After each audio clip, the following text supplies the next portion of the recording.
Hi guys, and today is time to pick the team to play Gillingham in League 1 tomorrow, so let's get started. In goal I'll go with Forbin Hoffman. The reason why, because I think Hoffman had a very solid start to his time at Sunderland, kept 2 clean sheets in the home games against Bolton and Cheltenham, and as well had a great game against Fleetwood Road 2-2, and as well against Portsmouth. I don't think it was a fault for any of the goals, so I don't really think he should get dropped. Yeah.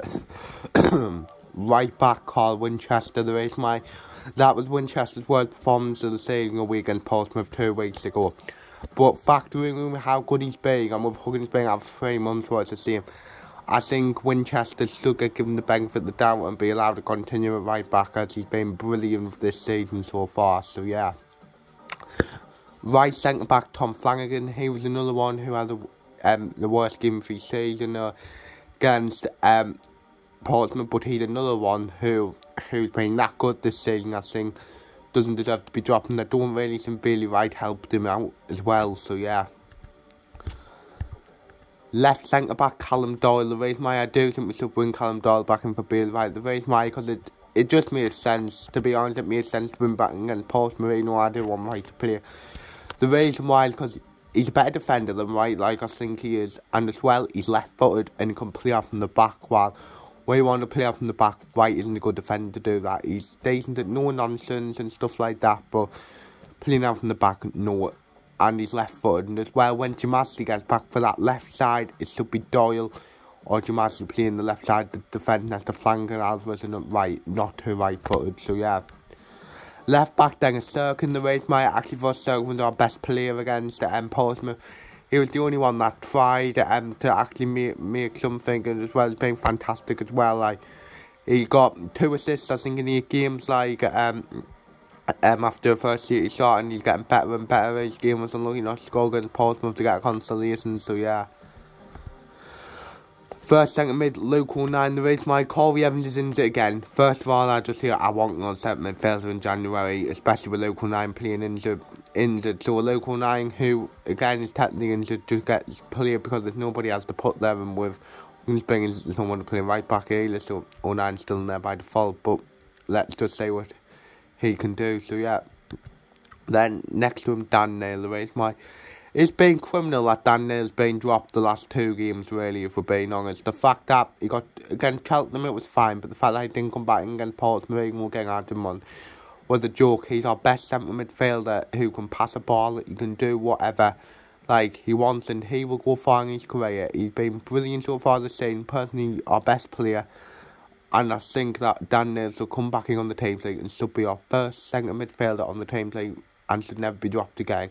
It should, when both are fit, it should be out of Evans and O'Nien to get the place, not Neil or anyone. So yeah. Right wing Elliot Embling, obviously we got the fantastic news this week that Elliot Embling has signed a new contract till 2025, what is brilliant. And even with the last few games, I think Embling's went off the boil a little bit with injuries to the Zaku, Goots and Broadhead. I will give him a chance to pretty much like revitalize, and hopefully now that the contract situation, he can now just put his head down, continue, because I think Embling has had a good start to the season. 2 goals, 3 assists, and hopefully he's still young enough, and let's hope he can just kick on from here now. So yeah. Cam, has been the most hardest player, so there's just been the most who comes in. But I've went with Alex Pritchard. The reason why I didn't think Pritchard was great, has had a great start to his time at Sunderland. Of course, he's been struggling with fitness, like against Lincoln in the Cup the other week. I thought it was a joke, but I will give him a chance, like in his preferred position, to see what he can do and see if he can maybe get a goal and like or 2 or do something, because he went for £11 million once. There's a good player in there. If we can unlock that, that will be absolutely brilliant for us, and he will be a class above this league, but we just haven't seen it yet. So yeah.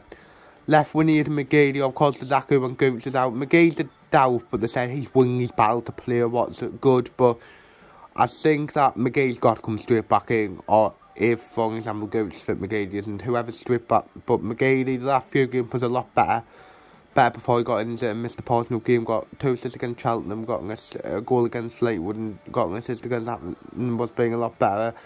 And I think that he will get better as the season goes on. I think he'll get as many assists as he did last like season, probably not, but I think he'll contribute. He'll still get the odd assist, he'll still get goals here and there. So yeah, striker Ross Stewart. The reason my Ross Stewart was being rested for the 2 cup games, what was good to see, and that is to be our first 7 goals in 10 games is a good return for a striker this stage of the season, and hopefully he can now just like kick on now and hopefully get into like get more goals, like, cause like that's what he wants to do. And I think that's 7 from 10 is a great return, because if you get 7 every 10, like over 46 game season, you get about nearly 30 goals a season. So yeah. Then on the bench, Lee Burst, Bailey Wright, Frankie Alvarez, Denver Hume, Ian O'Brien, Ellis Taylor and Stephen Wong after the 2 goals he scored in the 2 cup games. So yeah, that's me team. I will play my score prediction. I'm going to go with Gillingham 0, Sunderland 2. I'm going to see Ross Stewart and Carl Winchester to score.